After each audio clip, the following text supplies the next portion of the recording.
Hello everyone, আসসালামু আলাইকুম। আশা করি আপনারা সকলে অনেক ভালো আছেন। তো দীর্ঘ অপেক্ষার পর কিন্তু বাংলাদেশ পুলিশ কনস্টেবল পদের নিয়োগ বিজ্ঞপ্তি প্রকাশ পেয়েছে এই সেপ্টেম্বর মাসেই। অনলাইনে আবেদন শুরু 1 অক্টোবর এবং শেষ হচ্ছে 15 অক্টোবর। তো নিয়োগ বিজ্ঞপ্তি সম্পর্কে বিস্তারিত কথা বলবো এবং খুঁটিনাটি বলবো এই ভিডিওতে। তো আপনি যদি পুলিশ কনস্টেবল পদে আবেদন করতে চান তাহলে অবশ্যই ভিডিওটি শেষ পর্যন্ত দেখবেন, কেননা খুবই গুরুত্বপূর্ণ এবং ইম্পর্টেন্ট কিছু তথ্য আপনাদের সামনে তুলে ধরবো, যেগুলো না দেখে আপনারা যদি আবেদন করেন তাহলে আপনাদের আবেদনটি ত্রুটিপূর্ণ এবং ভুল হতেও পারে। এবং একটি গুরুত্বপূর্ণ নির্দেশনা এখানে দেওয়া আছে, সেটিও আপনাদের আমি দেখিয়ে দেব। তো শুরু থেকেই একদম শুরু করছি। প্রথমেই দেওয়া আছে শৃঙ্খলা নিরাপত্তা প্রবর্তী ট্রেনি রিক্রুট কনস্টেবল পদে নিয়োগ বিজ্ঞপ্তি সেপ্টেম্বর 2024, অর্থাৎ এই মাসেই প্রকাশ পেয়েছে। সেবার ব্রতে চাকরি, অনলাইনে আবেদন শুরু 1 অক্টোবর 2024 এবং শেষ 15 অক্টোবর 2024। তো এখানে খুব গুরুত্বপূর্ণ একটি তথ্য দেওয়া আছে, সেটি দেখে নিন। ট্রেনি রিক্রুট কনস্টেবল টিআরসি পদে নিয়োগের ক্ষেত্রে কোনো প্রকার আর্থিক লেনদেনে জড়িত হলে গ্রেফতার ও নিয়োগ বাতিল করা হবে। আবেদনপত্রে কোনো মিথ্যা বা ভুল তথ্য প্রদান করলে নিয়োগের অযোগ্য বলে বিবেচিত হবে। তাই অবশ্যই ভিডিওটি আপনাদেরকে শেষ পর্যন্তই দেখতে হবে, ঠিক আছে? তো প্রথমে এখানে দেখেন জেলাভিত্তিক শূন্য পদের বিবরণ। তো জেলাভিত্তিক শূন্য পদের যে বিবরণটা সেটা বাংলাদেশ পুলিশের ওয়েবসাইটে আপলোড করা হয়েছে। আপনারা সেখান থেকে দেখে নেবেন যে আপনাদের জেলায় কতটা শূন্যপদ আছে। প্রার্থীর যোগ্যতা, এটি খুবই গুরুত্বপূর্ণ একটি। প্রার্থীর যোগ্যতা শুরুতেই বয়স সীমা দেওয়া আছে, অর্থাৎ যাদের বয়স 15 অক্টোবর 2024 তারিখের মধ্যে 18 থেকে 20 বছর তারাই শুধুমাত্র আবেদনের জন্য বিবেচিত হবেন। এবং শিক্ষাগত যোগ্যতা এসএসসি অথবা সমমান পরীক্ষায় উত্তীর্ণ কমপক্ষে 2.50 পেতে হবে, ঠিক আছে? জাতীয়তা অবশ্যই বাংলাদেশী নাগরিক, বৈবাহিক অবস্থা অবিবাহিত হতে হবে। শারীরিক মাপ, উচ্চতার ক্ষেত্রে পুরুষদের 5 ফুট 6 ইঞ্চি এবং কোটাধারী ও ক্ষুদ্র নৃগোষ্ঠীদের ক্ষেত্রে 5 ফুট 4 ইঞ্চি। মহিলাদের ক্ষেত্রে 5 ফুট 4 ইঞ্চি সাধারণ এবং কোটাধারী ও মুক্তিযোদ্ধা অন্যান্যদের জন্য 5 ফুট 2 ইঞ্চি। বুকের মাপ মেধা ও ক্ষুদ্র নৃগোষ্ঠীদের ক্ষেত্রে 31 থেকে 33 ইঞ্চি এবং যাদের কোটা আছে আর কি তারা 30 থেকে 31 ইঞ্চি। এবং মহিলাদের ক্ষেত্রে বুকের মাপের কোনো প্রয়োজন নাই।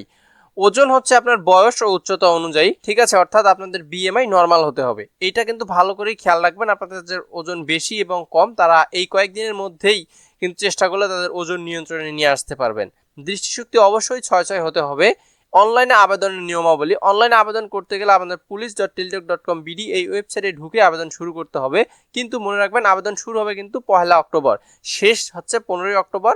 শেষের আশায় কেউ থাকবেন না, তার আগেই আপনারা সবাই আবেদন করে নেবেন, কেননা শেষে অনেকটা সময় সার্ভার জাম থাকে, আবেদন হয় না, ঠিক আছে? তাই আপনারা শুরুতেই করবেন। আবেদনের ক্ষেত্রে অবশ্যই আপনাদের রঙিন ছবি 300 পিক্সেলের আপলোড করবেন এবং স্বাক্ষর 300/80, ঠিক আছে?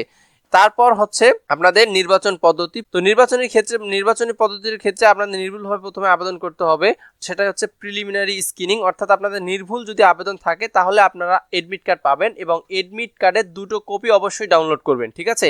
2টো কপি অবশ্যই ডাউনলোড করে নিয়ে যাবেন। তারপরে শারীরিক মাপ, কাগজপত্র যাচাই এবং ফিজিক্যাল এন্ডুরেন্স টেস্ট, অর্থাৎ আপনাদের প্রাথমিক যে টেস্টটা সেটা হবে। সেখানে আপনাদের দৌড়, push up, long jump, high jump, তারপর আছে ড্র্যাগিং, রোপ ক্লাইম্বিং, ঠিক আছে? এই সব কিছু হবে। আপনারা যদি সেখানে উত্তীর্ণ হন তারপর আপনারা কিন্তু লিখিত পরীক্ষা যাবেন। লিখিত পরীক্ষার এডমিট ডাউনলোড করার জন্য অবশ্যই আপনাকে 120 টাকা খরচ করতে হবে টেলিটক মোবাইল থেকে। তারপর আপনারা লিখিত পরীক্ষার এডমিট কার্ড ডাউনলোড করবেন। এটা কিন্তু ধাপে ধাপে আপনারা এডমিট কার্ডটা পাবেন। প্রথমে আপনারা পাবেন সাধারণ মাঠের জন্য, তারপর আপনারা লিখিত পরীক্ষার জন্য, তারপর অর্থাৎ লিখিত পরীক্ষার পরে কিন্তু ওটাই মৌখিক পরীক্ষার জন্য কাজে দিবে, ঠিক আছে? লিখিত পরীক্ষায় উত্তীর্ণ যারা হবেন তারা 15 নম্বরের মনস্তাত্ত্বিক ও মৌখিক পরীক্ষায় অংশগ্রহণ করবেন। আপনাদের মৌখিক যে পরীক্ষাটা হবে সেটি 15 নম্বরের মধ্যেই অবশ্যই হবে। তারপর আপনাদের স্বাস্থ্য পরীক্ষা ও পুলিশ ভেরিফিকেশন হবে। স্বাস্থ্য পরীক্ষার পর পুলিশ ভেরিফিকেশন হবে। তারপর হচ্ছে চূড়ান্ত প্রশিক্ষণে অন্তর্ভুক্তকরণ। এই সব কিছু যদি আপনারা পার করতে পারেন তাহলে আপনারা চূড়ান্ত প্রশিক্ষণের জন্য অন্তর্ভুক্ত হবেন, ঠিক আছে? আপনাদের প্রশিক্ষণ কিন্তু অবশ্যই 6 মাস হবে। তো প্রয়োজনীয় যে সকল কাগজপত্র আপনারা মাঠে নিয়ে যাবেন সেটা হচ্ছে admit card for physical endurance test, অর্থাৎ আপনারা এডমিট কার্ড নিয়ে যাবেন 2টো কপি, ঠিক আছে? তারপর শিক্ষাগত যোগ্যতা সনদপত্র, আপনারা যদি এসএসসি সার্টিফিকেট বের হয়ে থাকে তাহলে অবশ্যই সেই সনদপত্র নিয়ে যাবেন। আর যদি সার্টিফিকেট বের না হয়ে থাকে তাহলে অবশ্যই মার্কশিটের মূল কপি এবং ফটোকপি নিয়ে যাবেন। ফটোকপিটা অবশ্যই সত্যায়িত করে নেবেন। চারিত্রিক সনদপত্র নেবেন, নাগরিকত্ব সনদ, অভিভাবকের সম্মতিপত্র, জাতীয় পরিচয়পত্র, ছবি, মুক্তিযোদ্ধা এবং শহীদ মুক্তিযোদ্ধা বীরাঙ্গনা সন্তানদের ক্ষেত্রে প্রমাণক, ক্ষুদ্র নিগোষ্ঠী কোটা, শারীরিক প্রতিবন্ধী যদি থাকেন আপনাদের কারো, সেক্ষেত্রে সেটার প্রমাণক অর্থাৎ মূল কার্ডটা নিয়ে যাবেন। তৃতীয় লিঙ্গের ক্ষেত্রে আপনারা জানেন অর্থাৎ পুলিশে কিন্তু এখন তৃতীয় লিঙ্গের লোক নিয়োগ করা হচ্ছে। চাকরিজীবী প্রার্থীদের অনুমতিপত্র অর্থাৎ আপনারা যারা চাকরিতে আছেন সেখানকার অনুমতিপত্র নিয়ে যাওয়া লাগবে। আপনারা কিন্তু অবশ্যই এগুলোর মেইন কপি এবং 1 কপি সত্যায়িত ফটোকপি নিয়ে যাবেন। তারপর হচ্ছে প্রশিক্ষণ, আপনাদের প্রশিক্ষণটা অবশ্যই 6 মাস হবে, ঠিক আছে? 6 মাস আপনাদের প্রশিক্ষণ গ্রহণ করতে হবে। প্রশিক্ষণে কিছু সুযোগ সুবিধা আছে, অর্থাৎ নিয়োগ ও চাকরির সুবিধা, অর্থাৎ আপনাদের বেতন 17তম গ্রেড থেকে 9,000 টাকা থেকে 21,800 টাকা পর্যন্ত হবে, ঠিক আছে? সাধারণ নির্দেশনাবলী কিছু দেওয়া আছে এখানে। তারপর এখানে দেখেন শারীরিক মাপ, কাগজপত্র যাচাই, ফিজিক্যাল এন্ট্রান্স টেস্ট, লিখিত পরীক্ষা এবং মনস্তাত্ত্বিক মৌখিক পরীক্ষার সময়সূচি এখানে দেওয়া আছে। এখানে কিন্তু আপনাদের নিজ জেলায় পরীক্ষাটি অনুষ্ঠিত হয়। আপনাদের এখানে জেলার নাম দেওয়া আছে এবং জেলার নাম অনুযায়ী এখানে তারিখ দেওয়া আছে। যেমন এখানে মাদারীপুর, কিশোরগঞ্জ, রাঙ্গামাটি, ব্রাহ্মণবাড়িয়া, ঝিনাইদহ, নড়াইল, সিরাজগঞ্জ, চাঁপাইনবাবগঞ্জ, কুড়িগ্রাম, সুনামগঞ্জ, জামালপুর, ফরিদপুর, টাঙ্গাইল, কুমিল্লা, খাগড়াছড়ি, খুলনা, এই সকল জেলার পরীক্ষা হবে 25, 26, 27 অক্টোবর, অর্থাৎ 3 দিন। এটা হচ্ছে কিন্তু ফিজিক্যাল, ঠিক আছে? এটা কিন্তু ফিজিক্যাল টেস্টের জন্য। তারপর হচ্ছে লিখিত পরীক্ষা হবে 12 নভেম্বর থেকে 2024। তারপরে মনস্তাত্ত্বিক এবং মৌখিক পরীক্ষা হবে 19 নভেম্বর, ঠিক আছে?